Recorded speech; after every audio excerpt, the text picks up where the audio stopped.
great personal cost. Hal Newman is a former paramedic and firefighter with more than 4 decades of experience in emergency health services. Throughout his remarkable career, he has always believed that an essential part of the work was listening attentively to people's stories and leveraging those narratives to advocate on their behalf. Hal served as the inaugural professional director of Côte Saint-Luc Emergency Medical Services and received the Emergency Medical Service Exemplary Service Medal in 2014, a recognition of his decades-long dedication to his profession. Beyond the field, he founded The Last Ambulance, an independent journalistic platform focused on pre-hospital emergency medical care, using storytelling to shine a light on the challenges facing paramedics and the systems meant to support them. Hal holds a BA in Communications from Bethany College in West Virginia. We have lots of talent from the States today, and he brings that rare combination of frontline experience and thoughtful communication to everything he does. Today, Hal speaks not only as someone who has witnessed compassion fatigue firsthand, but as someone who has dedicated his career making sure the people who care for others are seen, heard, and supported in return. Please welcome Hal Newman.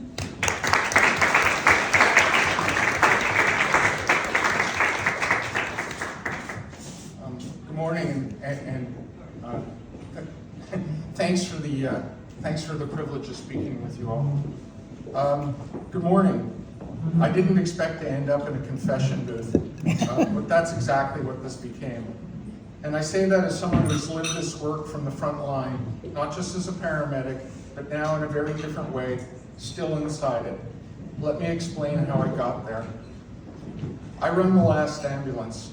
It's an independent publication focused on the emergency pre-hospital care system. Paramedics, dispatchers, the people who show up when everything else has already gone wrong. It's not institutional, it's not filtered through layers of approval, and because of that, people tell me things that they don't tell anyone else. They write when they feel unheard, when they feel stuck, when something has happened that they can't quite process and they don't know where to put it. And alongside that, I work with the Canadian Paramedic Memorial Foundation, which is a very different kind of work, but it touches the same nerve. Because when you build a national monument for paramedics and emergency medical dispatchers, and for everyone who delivers emergency medical care, you're not just building something symbolic, you're opening a door. And people walk through that door carrying memories, reflections, anger, helplessness, frustration, betrayal, and the profound weight of grief. Grief for colleagues, grief for patients, grief for moments that didn't end the way they should have, and they bring that to you. They share names, stories, things they'd never said out loud. So between those two worlds, one focused on storytelling, the other on reflection and remembrance, I found myself in a place where people come to say what they've been holding on to. And that's when I realized this isn't just communication. It's the confession booth at the Church of EMS. People don't write when things are fine. They write when something is broken. And when they do, they don't send polished thoughts. They don't send policy suggestions. They don't send tidy narratives. They send what they've been carrying, sometimes for years, often for decades. And often they start with a line that stops me cold. I've never told anyone this before. At first, I thought I understood my role. Through The Last Ambulance, I was an independent journalist, sharing stories, highlighting issues, giving people a voice. And through the Canadian Paramedic Memorial Foundation, I was brought in as a storyteller, helping shape how we remember, how we honor the profession, how we give meaning to what has been lost. two different roles. At least that's what I thought. But at some point, something shifted. I wasn't just telling stories. I was listening at scale across both of these worlds. And the volume of what I was hearing, well, it started to feel familiar in a way I couldn't place. Until one day it clicked. This isn't a media platform, and this isn't just storytelling. It really is a confession booth. People come in quietly, they close the door, and they finally say the things that they've been holding on to. Not because they expect it to fix anything, but because they need someone to hear it. And once you start hearing those stories, you don't get to unhear them. It's not one story, that would be easier. If it was one patient, one call, one moment, you could process it. You could file it somewhere in your mind and move forward. But this is different.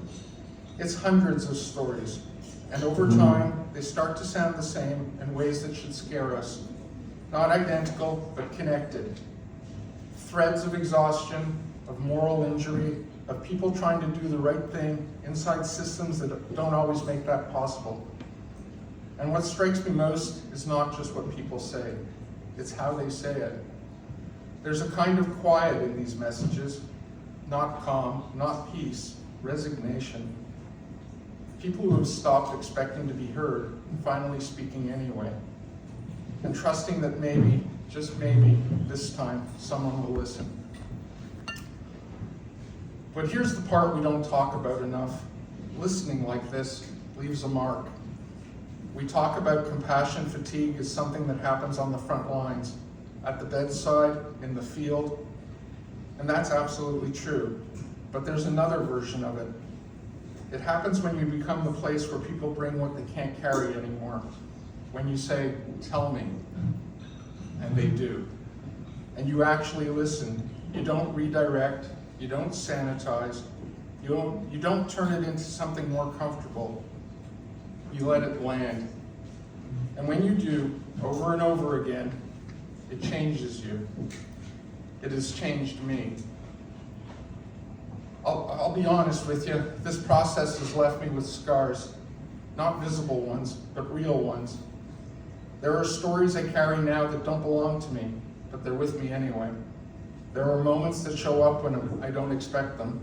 There are lines from letters that replay at strange times. And there's a cumulative effect that's hard to describe unless you've felt it. It's not burnout. It's not quite fatigue. It's something else. Lately, I've been calling it crispy. I feel crispy. Not broken, not unable to function, but dried out, like the edges are starting to harden. And when I feel that shift, that subtle movement from empathy towards something sharper, more brittle, that's when I know I need to pay attention, because that's the moment where something important is at risk. Not my ability to do the work, my ability to care the way that the work requires. So I had to figure something out, because the alternative is just not sustainable. You can't absorb this volume of human experience without some kind of internal system. And what I realized is this. We talk about triage for patients all the time. We are trained in it. We accept it. We understand that not everything can be treated the same way at the same time with the same resources. But we don't talk about triage for empathy, and we should. Because whether we acknowledge it or not, we are all doing it, consciously or unconsciously. And if you don't do it consciously, it'll happen anyway, just not in the way you control. So I started to build a kind of mental triage process, not formal, definitely not academic, just something that helps me stay human in the middle of all of this. The first question I ask myself is, what is mine to carry?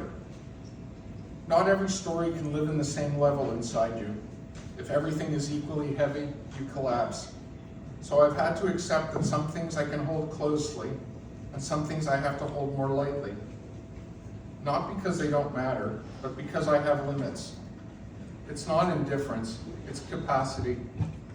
If you don't choose what to carry, everything carries you. This one matters because sometimes the question isn't whether you can help, it's whether you're going to carry it all. Recently, a couple of weeks ago, I received an emergency text from a paramedic who was in deep psychological distress and didn't know where to turn for help.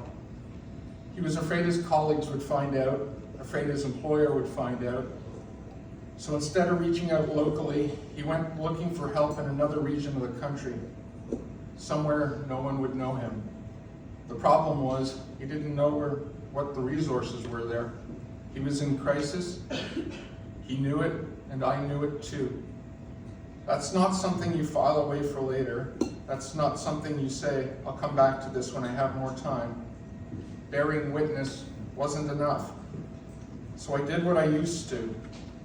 I listened, I asked questions, very specific questions, the kind of questions I would have asked if I'd been sitting next to him in the back of an ambulance instead of in my home office. And then I reached out quietly into my network, looking for someone who could help build an intervention plan, not just for the moment, but for what came next. Because that's the part people don't always see. Crisis doesn't end when the immediate danger passes. It just changes shape. I can tell you this, every time an EMS provider reaches out in crisis, it shakes me. Not a little, it shakes me to my core. And there are moments in those conversations where I'm not entirely sure I'm the right person to be holding them. And every time that happens, I find myself reaching for something specific. A mental health toolkit that I keep very deliberately in a well-organized closet in my mind. Because I know if I don't take care of that part of it, I won't be able to do the next one. After we worked through this case, one of the psychologists who helped asked me a question. It really caught me off guard. She said, "Do lost animals find their way to your family?" And I said, "Yes, they do." And she said, "It's because somehow they know they'll find someone who cares." That's the tension, sorry. Because when you become that person, when people know somehow that you'll care, they don't just bring you what can be witnessed, they bring you what requires action. And if you don't know the difference, you will either fail to act when it matters most, or you will try to act when it's not yours to fix, and both have a cost. The second question is, what requires action and what requires witnessing? Because the instinct, especially in healthcare, is to fix, to intervene, to solve. But a lot of what people bring can't be fixed, not by me, not in that moment. And if you treat everything like a problem to solve, you'll fail constantly. But if you recognize that sometimes your role is simply to witness, to hear, to acknowledge, to validate, that changes the equation. It doesn't make it easier, but it makes it possible. One of the things I've learned through the work surrounding the National Paramedic Monument is that some sacrifices never truly end. This past Sunday, I heard from the mom of Matthew Denny, not a familiar name to all of you. Matthew was a young paramedic from Gatineau, Quebec. In 2012, at the age of 26, the ambulance he was working in was struck head-on by a pickup truck. Matthew survived, but with catastrophic brain injuries. And for 8 years, his family lived inside the aftermath of that crash. Matthew eventually died in 2020 from complications linked to his injuries. And what stayed with me was not just the tragedy itself, it was his mother. Monique continues to speak not only for her son, but for paramedics across this country whose sacrifices are often invisible once the headlines disappear. She speaks about PTSD, about psychological injuries, about the enormous burdens paramedics carry in service to other people. And what struck me was she wasn't asking for the impossible. She wasn't asking anyone to undo what happened to her son. She wasn't asking for a solution. She was asking for recognition, for remembrance, for someone to say, this mattered, he mattered. Before his injury, Matthew was an athlete, a cyclist, a young man with a future moving forward at full speed. Today, pieces of his memory remain scattered through the communities he served. A gymnasium bears his name, a street in La Pêche, Quebec, Place Mathieu Denis, keeps his story in the landscape of the town he called home. And his mother commissioned a small series of commemorative challenge coins bearing his image. Small objects, heavy, heavy meaning. And I realized something through all of that. There was nothing I could do to change what happened to Mathieu Denis. No intervention plan, no system redesign, no quiet phone call in a back hallway. I couldn't fix it. But I could help ensure that what happened to him was not reduced to a statistic or quietly forgotten.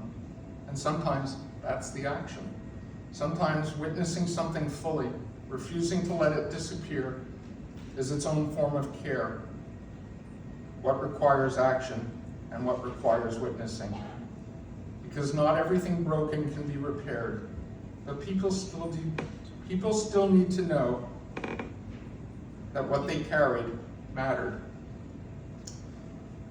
The third question is, what needs to be let go on purpose? It's probably the hardest question, because letting something go can feel like abandonment, like you're turning away. But there's a difference between ignoring something and consciously releasing it. There are stories I sit with, and then there are stories I have to say quietly, I hear you. I'll carry this for a moment, but I cannot carry it forever. I don't see that as failure, I see that as survival. I hear from paramedics who are angry years after they left the profession. Some left by choice, some didn't. Career-ending injuries, mental, physical, and they're still there. Not in the job, but in it. They're angry at their employers, and not just frustrated, they're fixated. They're locked into it. The next chapter of their life might as well be hypothetical, because they're not living in it. I read messages from people whose marriages didn't survive that transition, others who are now dependent on alcohol or drugs, and underneath all of it, the common thread is anger. Not passing anger, sustained, focused, the kind that looks for ways to make someone else feel what they felt. And those are the ones that stay with you, if you let them. Because there's always something in there that could be addressed. A grievance that was never resolved, a recognition that never came, a service medal that was never awarded. And you find yourself thinking, hey, maybe this is the one. Maybe this is where something can shift. But more often than not, even those small openings get swallowed by something heavier, something darker.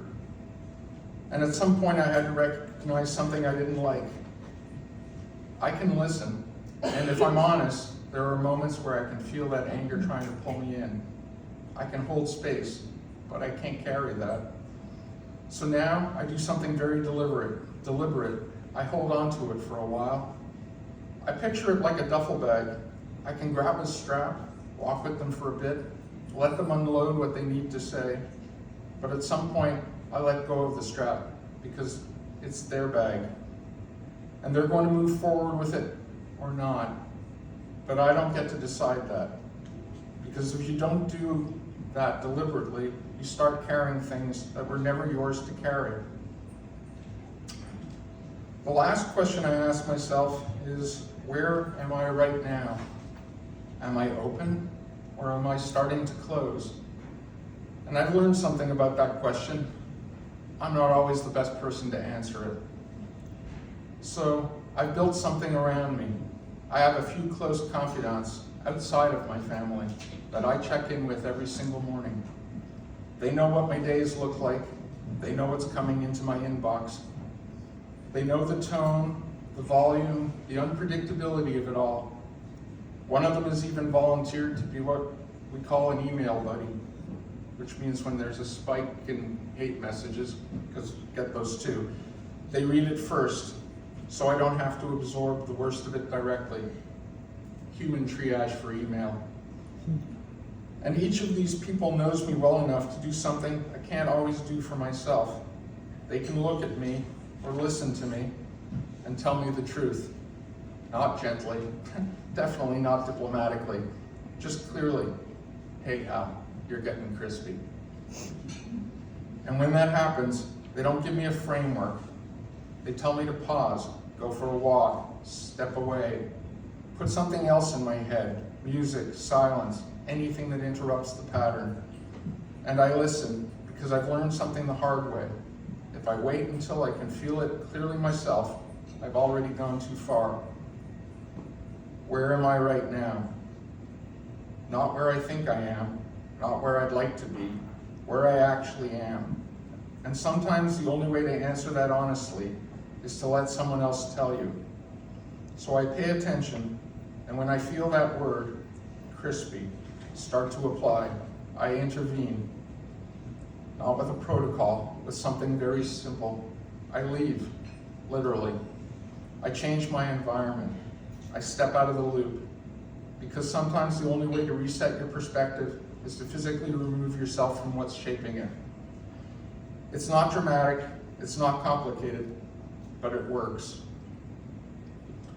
So I come back to those 4 questions, not because they're perfect, because they work. And here's what I've learned. If you ask them consistently, honestly, you don't lose your ability to care, you stay open, on purpose. And when you don't, something else takes over. That's when the edges harden, that's when distance creeps in, that's when you become crispy. So maybe the goal isn't to avoid that feeling. Maybe the goal is to recognize it early for what it actually is. It's not failure, it's a signal. A signal that you've been carrying too much for too long without a system. Because this work, whether you're on the truck, behind a console, in an office, in a hospital, or somewhere in between, it follows you. The front line is not a place you leave, it's something you carry. And the question is whether you carry it consciously or whether it carries you. And if we get that part right, maybe we don't just survive this work.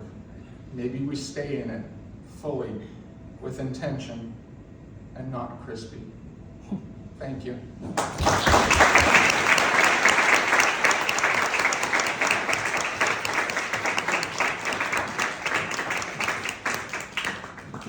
You're a very special man, Hal.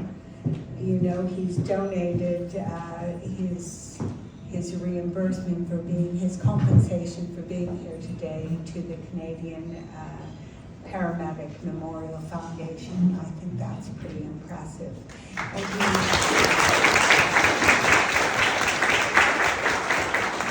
he also continues to give. This morning he gave me a medallion. I want him to tell you what this medallion represents. Challenge coins, I don't know if challenge coins are something in the healthcare world, but in the EMS world, they are in law enforcement and in the military. I don't know if there are nursing challenge coins. Maybe there ought to be. Maybe there should be. Yeah, maybe there should be. It's really cool. And so with the Canadian Paramedic Memorial Foundation, we minted a series of challenge coins. And we give them to friends. We give them to friends on meaningful occasions. And so that you, especially if you're not in our world, so I say, here, Diane, carry a piece of my world. Thank you for your presentation, Howard. Thank you for the time. I'm going to invite Bernie Gluckstein up to introduce Anthony Liu because he was the proponent